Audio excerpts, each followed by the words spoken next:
You're tuned in to My 95.1 Sports Zone, the podcast for students by students. We're bringing you the latest highlights, hot takes, and behind-the-scenes stories from all things sports right here from the Killeen ISD Career Center. From Friday Night Lights to buzzer beaters and everything in between. If it's KISD Sports, we're talking about it. Let's dive in. Good morning, everybody, and welcome back to another episode, the final episode, I guess, of the My 95.1 Sports Zone podcast, at least for season one. Let's redo that. Let's give them something like this is the final season finale of season one. And you know what, David's right. This is the last episode, the season finale. We've been through everything. We've been through basketball. We've been through football. We've been through other sports like baseball and track that we didn't really talk about, but we're going to get there today. It's been a hectic couple weeks. Oh, yeah, 1,000%, man. But, we're here for it today, man. It's been an absolutely amazing journey. And I think David has a little bit about track and track that you want to talk about right now. Yes. The regional meet and area meet is coming up. The area meet took place in Shoemaker Grey Wolves. Really has something to talk about, man. Their 4x2 is number one in the state of Texas. Woo! And they're 4x2 times top three in the whole country. So shoe speed's a real thing. Their 4x1 is, I think, top three in Texas and top 10, 15 in the country. I'd like to point out real quick, when you think about that, you said top four in the country? Mm-hmm. You do 50 states in the country. Each state got like 300 schools or something like that. I might be over exaggerating, but you get what I'm trying to say, man. Yeah. To be top three or to be top 10 in the country, to be top 50 in the country, you're up there, man. It's crazy. Yeah, I was there freshman year. I witnessed it firsthand. Like, that speed is something else. Like, I thought since I was a skill position, I was pretty fast, but when Coach Foreman starting to putting us up there with the varsity guys, what? And I did hurdles, and it was still a struggle because I remember Malika Scare, who goes to Texas Tech, like, oh my, like, that shoe speed is just different. Just their whole track and field is just sensational. The standard has been the standard. I think they've been to state 2 years in a row now. And now, if they qualify this Friday and Saturday, they'll be in state for the third year in a row. Mind you, some of these guys are young. Brandon Brown Jr., Jamal Polite, mainly on those. But the 4x4 is relatively young. I want to say, Jaden Ford's only a sophomore. TB Tavon Burrell's only a junior. I think and they got Jahai McCoy, our boy, but I think he's the only senior running on that group. Yeah. Jay Ford's he's a junior, but yeah, man, I'm still young though. Everybody's third year, they got a whole nother year of domination expected, I think. Yeah, whole nother year of, and mind you, they're running against the Duncanvilles, the Lancasters, all of them types of teams, and they've been competing with them the past 2 to 3 years, bro, and beating them. Yeah, this is no joke, man, and it's gonna keep happening. We still got a whole pipeline. There's a lot of people coming through. And just in this area in general, I wouldn't say just Shoemaker, but in the area, just a lot of, for lack of a better word, fast people. Before we move on to the next subject, I want to talk about softball. Playoffs have started. And pause real quick because you hit the thing. You're good. Softball playoffs have started. The Harker Heights Knights advanced to the aerial round. If y'all don't know how baseball works, or softball, it's a series. So you play 2 to 3. 3 games max, and if you win that series, you move on to the next round, and they did. They got out the first round into their area round this week, and good luck to them, and hopefully they can bring back the area championship and move on to regionals, man. And which team is that? Just Harker Heights Knights. Okay. But this finale of season 1, we're going to kind of just recap the season of everything, all KISD sports, and we're going to start off with the latest one that we just ended off before getting into track, and that is basketball. A lot of shockers this season that we didn't talk about, but we're really going to talk about looking forward to next season. There's a lot of big drop-offs and just the city around. We're going to see a lot of new faces next year for a lot of teams to see. To be honest with you, coaching is really going to matter next year. Couldn't agree more, man. Coaching always matters, but especially in a year like this, like you got a bunch of seniors who are going to be leaving. It's going to be a lot of these teams have like brand new teams, except for Shoemaker. I think Shoemaker's relatively young. Shoemaker brings back a couple of them, but most of them are football guys, so they're not going to come in if Shoemaker makes a playoff run. They're not going to come in until later in the season. Yeah, we'll talk about that later, but yeah. Yeah, I couldn't agree with y'all two more. Like, coaching. And I was right about Chaparral. That's all I had to say. No, he wasn't. He said before the season started, before we started doing all these shenanigans and stuff, he said Chaparral would not be good. Now, I did not say. See, now you're putting words in my mouth. That is not what happened. I did not discriminate against Chaparral. I just said they're not making. Wow, what a word! Discriminate. We're just. You got Stephen A. Smith here. Yeah, come on, bro. We're just not going. They're just. I didn't think they were a state championship level team like you thought they were. Just because I disagreed, you thought it was hate. It was not hate. They are going to be the best team in the city next year. See, and that's the problem right there. Now all of a sudden he wants to switch up, like he's doing in professional sports right now. Oh my God! He likes. This is what he does. Because, listen, this is what he does. See, you can get away with this, cause, like, if you're him or me or Gio, because he knows so much about sports. So he sounds smart with how the way he picks and chooses. So he sounds smart with how the way he picks and chooses and how he knows how to switch up his words. But, see, he's not fooling me. He's not fooling me. He said... Brandon knows I'm the basketball nerd at this table right now, so he knows I'm the nerd. I don't know. Because if we're talking about professional basketball, I've been right. No, but I'll tell you what, though, man. I mean, there's one thing. It's one thing to look at the statistics and, the schemes and how teams, play against each other and match up. But once they get on that court, man, you don't know what's going to happen. That is an absolute true statement. It doesn't matter. All the numbers and things go out the window if you don't prove it on the court. Okay, we're not moving on. We're not letting him. He'll rant for 30 minutes if we let him. Chaparral returns the most production next year. They were. I'm pretty sure. Repeat it again. I didn't hear. They return the most production next year. 4 out of the 5 starters come back. Curtis Watt. Pretty sure that's his name. Damani Mays, Nate Brown. What's his name? Shooter. Tyler Shatwell, Zion Jones, Alejandro Cadillo. A lot. They reduce a lot. And that experience is really going to matter, especially them going up to 6A in a different look. Shoemaker, they returned a lot of guys. They're going to have a decent group next year. It's really going to determine how they mesh well. They're not going to have a DeAnthony Moore or Bears Henry to rely off. I think they're going to have to play a lot more team basketball to win games and play a lot more team defense, which we haven't seen Shoemaker done in the past couple of years. So that would be really interesting to look at. Ellison, I think it's the same team. They lose. Real quick, before we go on to Ellison, as far as Shoemaker, you said DeAnthony Moore is not going to be here next year as a senior. He had a great year last year. Who do you think is going to step up and probably fill that role going into next year? If you had to make a prediction. I don't think anyone can take over what DJ has done. I mean, I'm pretty sure he's the KISD's leading scoring or second place in that. I don't think anyone's really going to just take that over and make that much of a dominance. But, like I said, they're going to just have to play team basketball. There's going to be games where the leading scorer is going to have 10 points, but other guys are going to have 8, 9, 6. But most of those guys, that's like equivalents to winning basketball. Yeah. Playing team defense, rebounding well, and really just, which we've seen them do before. They've competed with the Lancasters and stuff like that, playing well. So I think it's going to be interesting. It just depends on how well they guard the ball and how long it takes for them to really mesh together with a kind of a new look type of team. Yeah, I feel you. And then I feel you with that. You were going to say something about Ellison. Ellison, same type of thing. They lose Sean Parks, Jacob Tolbert, Chandler Miles, Elijah Bass. Who's their other starter? Tyler Reed. He's the only one that comes back out the starters. They lose 4 out of their 5 starters next year. And Chaparral's returning 4 out of 5 starters. So we already know. Look how the tide has turned, man. Just look at that. But they have guys who stepped up in big moments this year. Tyler Reed has guarded the other team's best player in the playoffs. But it's really going to be interesting because this is the first time, I think, in an extremely long time, there's no face of Ellison basketball. I think both of y'all can agree with that. I don't think anyone's going to be able to fill Sean Parker's shoes next year. They're going to have to play team basketball like I kind of said about Shoemaker. I think that's going to be the case for a lot of teams in the area. Yeah, I can see that. They need people to step up and fill those roles, man.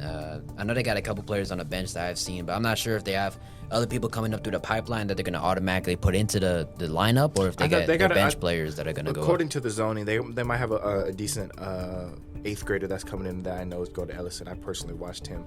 I went to a lot of the middle school. I do my research, okay? I'm a nerd when it comes to basketball. So they might have a decent 8th grader coming in. They still got a good freshman class. a decent freshman class with Derek Punch, the brother of David Punch, who went to Arc Heights. So he can shoot the ball lights out. It's just a matter of time if they just got to mesh well. And Coach Jones, all-time winningest coach at KISD, he knows what he's doing. He's going to have them prepared, but it's going to be definitely a different look. But yeah, they got players on a bench that can fill those roles, though, I think, and we'll see how they do. Like I said, they got to play team basketball next year. If they're not going to do that, they're not going to win. So they're gonna have to figure it out. Harker Heights, I think they lose 5 out of their 5 starters, and they lose 3 guys off the bench who contributed to the team. Ain't that right, Brandon? Elijah Gibson, David Blunt, all them guys, they leave this year. So what does that look like for you as Jason Fawcett, who's been a very experienced coach for 30 plus years? What does he have to tell these young up and coming juniors and a couple sophomores how to mesh together for this next upcoming season? I think it's going to be very challenging because he's losing a bunch of players. Like, he's losing, I believe, two full lineups. He's losing his whole starting lineup, if I'm not mistaken, and like most of his bench, right? If I'm not mistaken. 2 players come back off that team, I'm pretty sure, if I'm not mistaken. They got moved up for varsity. Listen, he's just gonna he's gonna dig in the bag of tricks. Like, honestly, like, now I believe he can get it done, but it's gonna be very tough because when you lose a lot of experience like that, especially that much, it's one thing to lose like 2 or 3 guys, but like right now they're in a tough situation. But I believe he can coach them through it. Yeah, I'd say too, man. Like, he's gonna have to tell his players, man, it's time to put up or shut up. You know what I'm saying? Like, it's the real deal now. You're coming in there, you're gonna play. You said they're only returning 2 starters. No, they're not returning. All 5 starters are gone. So they're returning 2 players off the bench. Yes. All right. Well, that's even worse. So put up or shut up time, man. Time to play. Finally, Killeen High. They lose Avery Brown, they lose Trent Robinson, they lose a decent amount of their team, but they return a couple guys. Kamel Brown, that's one of them. It's gonna be interesting. Coach Ball's gonna have to do a complete, rebuild of the team. Their JV squad was feisty. I'll tell you that. They're gonna come up and step in a row, and I think Coach Ball's gonna have them prepared to play. One of the better years from the past 2 years. I think they made a jump this year, but I think this next year they're gonna take even more of a jump. Killeen? Yes. Yeah, man, the coach, we spoke to the coach a couple of times, man. He's phenomenal, man. The way he coaches, you can just tell, like, he loves. Cares. He cares. Yeah, that's the right word. I was going to say he loves, but every coach loves what they're doing. He cares about the game, and he cares about his players and all that. I don't want to say every coach, but continue. but you could see it, man, and it's great to watch, man. So, yeah, Killeen, I think they have a bright future, They lost a lot of close games last year. In football. I believe they went like 1-9 or 2-8, but like most of their losses were but by 1 score. Like even against there was a game they were down a lot and then they almost came back and won. Yeah, man. Like that game that guy got a game-winning touchdown on him, that was heartbreaking. Oh man, that was heartbreaking. But I feel like with new head coach Roderick Sneed, they'll be fine. I feel like their defense they'll be so much better. I mean, they were already great last year, but I think they'll be better. And the offense, I think, will get better. I think the offense will be better consistently, and I feel like they need to open up the run game more. I feel like if they run the ball a little bit more, they'll be better. They'll be able to open up the pass game. Yeah, man, and this is a team, man. Like, you watch them, and you're like, you don't understand how they lose this many games. And I know this feeling watching, professional sports. It's like, how are we losing? And they lose in the most loserist way to lose. It's funny to say. It's like how, it just doesn't make sense. It's like there's a curse on the field, man. Like, they just. I get what you're saying, but with recent news, Coach Sadler has stepped down as head coach, and we have a brand new head coach over there, Coach Roderick Sneed. Like I said, like Gio and Brandon said, it's going to be, they returned D'Angelo Ingram. They still got Isaiah Jones. So that's a dynamic duo right there. I think that going back down to 5A has really helped them. They are in a tough district, but I think it will help them a lot. Now on to the Shoemaker Grey Wolves. Another departure. If you had watched our last episode, Coach Toby Foreman has accepted a job at Jasper, and they were in need of a head coach. It was a searching job. They have hired their past defensive coordinator, Coach Roy Locks. Spring ball just started for them yesterday. Just helmets only, and I was out there watching a little bit, doing my research, looking out. They returned a lot of production last year from last year. They lose Brendan Brown and J.J. Polite, but they returned Tana Wooten, a rising upcoming 4-star wide receiver, got the class of 2028. They still have AZ. They still got this is a very good group collectively. They're back down in 5A where they did a lot of production. They gave a couple years ago. They gave Alito the best game when they won the state. They gave him the best game the whole season. I think this is going to be definitely a different look for Shoemaker, definitely. But can they get over the hump? They lost in the first round the year before to DeSoto, and then they didn't make the playoffs this year. What hump or what ways to get over that hump do you guys think they need to do? Like, is it out physicaling opponents, tackling better, or being able to score points against difficult defenses? Yeah, I think it's like to be honest, man, like you got to limit the turnovers, man. And they're not a team. I don't think they turn the ball over that much. But if you're going to turn the ball over, man, and you're playing, especially when you're playing against a great team, they're going to score off of that. They're going to. You know what I'm saying? You just got to keep up with them and wait for them not to score, and that's when you overtake them. But if you're going to turn the ball over, man, you're not going to win, man. I would say it's more actually on the defensive side. And like that's why I think with the Coach Locke's being like, you know, being a defensive mind, he's going to get in them. And he's going to put his foot down. Because I feel like last year, like specifically like the midway game, like I feel like it was poor tackling. The tackling could be improved. I feel like their coverages was a little bit suspect at times. They ran a lot of cover 9 based off the film I watched, and I feel like if they tweak that a little bit and they run, because I feel like if they generate more pressure, they'll be fine. Because I feel like their front 7 was actually really good this year. The midway game that was a tough one to watch. That. If you like offense, that was the game for you. But if you like a real rounded football game, that was hard to watch. Then they turn around and get a shutout the next week against Cleveland. But I think it's the main thing being consistent. We've seen the next one week they'll look like the best team in the district. Oh, yeah. And the next week they'll fall off and lose to a team they're not supposed to. Like they lost to Copper's Cove. We all picked Shoemaker to win that game. Mm-hmm.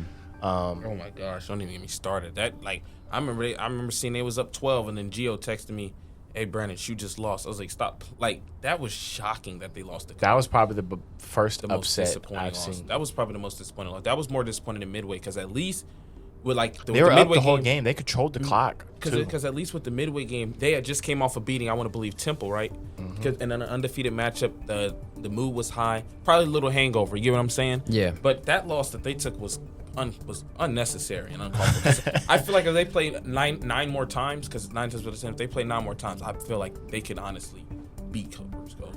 And then Harker Heights at the end. But there's multiple times that Shoemaker was in the driving seat, just punch it in and make this. We was in for a classic, and they just couldn't finish it off. But I think the main thing, like I said, playing consistently good, tackling better, and being more physical is what Shoemaker can do to be well. And those are just minor fixes they can fix. Yeah. Ellison, they're in 5A Division 2. They stayed in their same district, and their district is not as tough as it was last year. Ellison might be. They might go. They can get if they get out the first round. I think we might be saying Ellison 3 to 4 round. I've been calling that. I've been calling that since the first time I seen them play, man. Because their quarterback Marlon Smith, dude. I'm not trying to Picked up an offer from I'm not Lamar. trying to I seen that. I'm not trying to overrate anybody, but this guy, the future Heisman, if you know what I'm saying. That's saying, exactly hey, how well, let's not go. Let's not. Hey. You know what I mean? Let's not get overboard here. That guy, okay, for real though. That he's really talented, man, because he's a Extremely. good passer, man, and even as a dual threat, man, it's something special tough. to watch. For real. He's tough. They got Tyler Reed back, one of the receivers. Now he'll probably be the main guy offensively. And if y'all don't know, he played both sides last year, like a little Travis Hunter. Really? Oh yeah, he did. So this is gonna be real interesting to see what Ellison can do in a district that's very winnable. Let's see what they can do. Chaparral, Hey, hold on, wait. Listen, 6A. They go to 6A next year, Brandon. listen, they're in 6A. The big dogs. They're with the big. They're dogs. with the big boys and the big dogs. But listen, all I'm gonna say is it's not the size of the dog in the fight. It's the size of the fight in the dog. And you know what? I'm gonna quote Coach White right here. pressure either makes diamonds or it's gonna bust pipes. Thank you. Chaparral's a We're gonna big see how they pressure, play big right tall task. They're in a really tough district. Temple, Midway, Harker Heights has won District 4 times in a row. So we'll see how Chaparral looks. They return a decent amount of production too. Can the experience finally get up? And then finally, we have Harker Heights. Harker Heights. The team that had the best season out of any team in Killeen last year. Lost in the heartbreaking Thriller to Forney last year. Yeah, man. They returned Hudson Humble. They returned Tato Hatsutaki. My bad, Tato. I know you mispronounced that. They returned Ryan Taylor, the 3-star. Defensively, they still stay. That's where they lose a little bit more. But offensively, I think they're going to be the same. I think this is another winnable district title for the Heights, man. Yeah, and they got Hudson Humble returning next year, so that's going to be absolutely phenomenal for him to have his 4th year, and I think he's going to put up some great numbers next year. And I think Harker Heights will be the best. I think Ellis is going to be pretty good next season. I don't know. We're going to see. But that's going to be Killeen's it. going to be up there. But we'll save that for another day. You know what? You're right about Killeen, though, too. That's what I'm saying. And Anyway. y'all are saying all the teams, the Shoemaker Girls will be up there too. So. We already know they're going to. But this was a great season, guys. A lot of ups and downs from Killeen teams. A lot of me being right and Brandon being wrong. But hey, that's comes with the territory. Brandon, don't say anything. He's lying. We'll be back next season. We might have one more episode. Might. We might bring a coach on. I'll just say that. We might. Little season, little Christmas special type of thing. Ooh, hey. Anyway, that's going to be it, right? Unless you got something else you want to... Brandon, just always remember, I'm right and you're wrong. All right. He's wrong. Thank you for listening to this episode of the My 95.1 Sports Zone podcast. We appreciate y'all tuning in for possibly the last time this year. We'll see you next time.